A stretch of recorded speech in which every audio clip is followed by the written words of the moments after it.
तो चलिए सीधे इस मुद्दे पर आते हैं। आज के इस विश्लेषण में मध्य प्रदेश के देवास से सामने आए एक बेहद ही हैरान करने वाले केस को डीपली एनालाइज करते हैं। हम देखेंगे कि कैसे एक मर्डर को छुपाने की डेस्परेट कोशिश ने डिसेप्शन यानी धोखे का एक पूरा जाल बुन दिया। ये एक ऐसा केस है जहां क्रिमिनल साइकोलॉजी और फोरेंसिक साइंस दोनों की लिमिट टेस्ट हो जाती है। क्या एक जुर्म को सक्सेसफुली किसी दूसरे जुर्म के नीचे दफन किया जा सकता है? ये चिलिंग सवाल आज के हमारे इस पूरे एक्सप्लेनर के सेंटर में है। क्या ऐसी साजिश सच में काम आती है? आइए देखते हैं। Section 1, the Dewas murder incident. इस पूरे धोखे के जाल को समझने के लिए पहले उस बेस ट्रेजेडी को एस्टैब्लिश करना बहुत जरूरी है जहां से ये सब शुरू हुआ।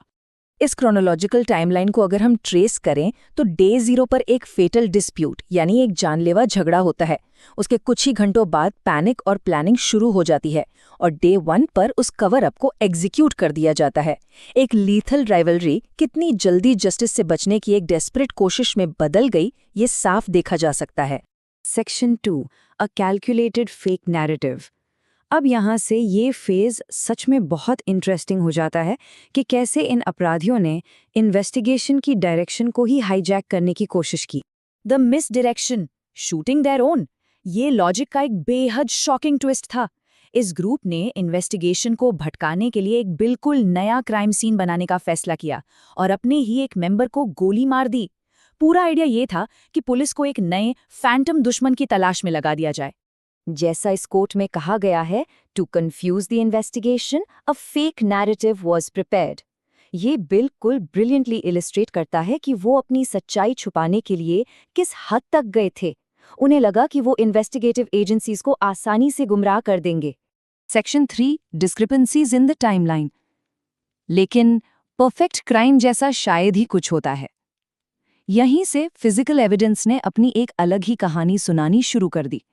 यहाँ हम सस्पेक्ट्स की कहानी और फोरेंसिक रियलिटी के बीच का कंपैरिजन देख सकते हैं। सस्पेक्ट्स क्लेम कर रहे थे कि उनके ग्रुप पर किसी ने रैंडमली अटैक किया, पर जब इस स्टेज शूटिंग को फोरेंसिक रियलिटी के आमने सामने रखा गया तो टाइमिंग और स्टेटमेंट्स पूरी तरह क्लैश कर रहे थे। उनके केयरफुली बुने गए झूठ में दरारें बिल्कुल साफ नजर आने लगी थी। Section 4, the detectives analytical view.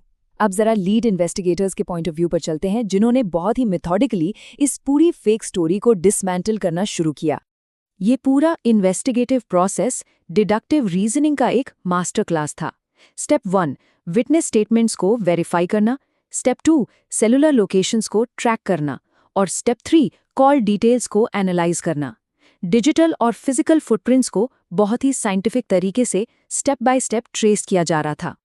और टेक्निकल डिस्क्रिपेंसीज बिल्कुल ओपन हो गईं। स्टेटमेंट्स मैच नहीं कर रहे थे, सेल टावर लोकेशंस अलग थीं और कॉल लॉग्स में अनोमलीज डिटेक्ट हुईं।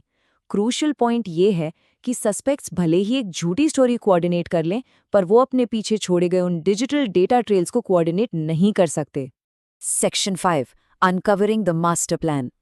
जैसे जैसे एजेंसीज ने इन सारे डेटा को कनेक्ट किया, मिसडायरेक्शन का ये पूरा प्लान अपनी ही कॉम्प्लेक्सिटी के बोझ तले बुरी तरह कोलैप्स हो गया। द ट्विस्ट, इन्वेस्टिगेशन का सबसे बड़ा टर्निंग पॉइंट ये था कि दूसरी शूटिंग पूरी तरह से एक इनसाइड जॉब थी। ये प्योरली मिसडायरेक्शन के लिए डिजाइन की गई थी। जो लोग इस दूसरे अटैक के विक्टिम होने का दावा कर रहे थे, एक्चुअली वही पहले मर्डर के मास्टरमाइंड्स थे।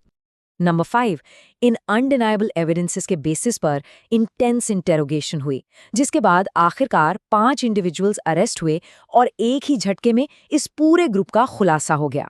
Final section, warning of criminal desperation. ये केस सिर्फ जस्टिस मिलने पर ही रिजॉल्व नहीं होता, बल्कि गिल्ट और डिसेप्शन के नेचर पर एक बहुत बड़ा सबक भी छोड़कर जाता है। प्लान और रिजल्ट का ये कॉन्ट्रास्ट वाकई फैसिनेटिंग है।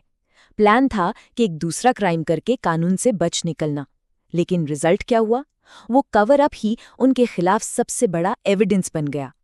एक झूठ को जरूरत से ज्यादा कॉम्प्लिकेट करने ने ही कन्विक्शन का एग्जैक्ट ब्लूप्रिंट तैयार कर दिया। Crime upon crime eventually exposes the truth. ये स्टेटमेंट क्रिमिनल डेस्परेशन के बारे में एक पावरफुल वार्निंग की तरह है। सच को छुपाने की जितनी ज्यादा और डेस्परेट कोशिश होती है, उस पे पड़ने वाली स्पॉटलाइट उतनी ही ब्राइट हो जाती है। तो क्या अल्टीमेट कवर अप हमेशा अल्टीमेट एक्सपोजर की गारंटी देता है? इस सवाल के बारे में जरूर सोचा जा सकता है। आज के इस एक्सप्लेनर से एक बात तो बिल्कुल क्लियर है कि डेटा और फोरेंसिक एविडेंस को समझना किसी भी इंट्रिकेट डिसेप्शन यानी कितने भी उलझे हुए फरेब को सुलझाने की सबसे बड़ी चाबी है।